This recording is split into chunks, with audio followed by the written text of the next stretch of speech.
तो दोस्तों ये है इस वक्त मेरी अपनी फसल की कंडीशन। ये तकरीबन जो है ये 90% जो है वो स्टेज के निकल आए हैं। ये आपको मैं दिखा देता हूँ।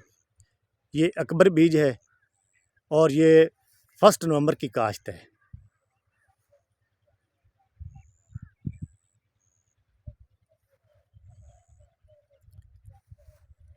इसको अभी 2 दिन पहले मैंने पानी लगा दिया है।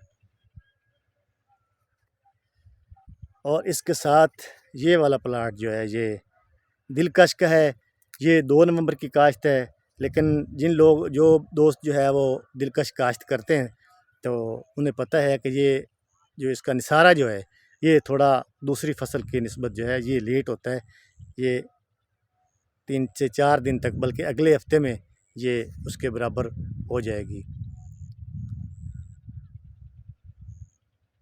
तो ये है जी आज की अपडेट कि दोस्तों ने जिनको पानी की ज़रूरत है वो पानी लगाया ताकि टेम्परेचर थोड़ा लो हो, और इससे इंशाल्लाह जो है वो हमारे फसल जो है उसका टेम्परेचर जब लो होगा तो वो अच्छी तरह से पॉलिनेशन होगी और एक अच्छा दाना इंशाल्लाह अल्लाह ताला हमें अता करेंगे। अस्सलाम।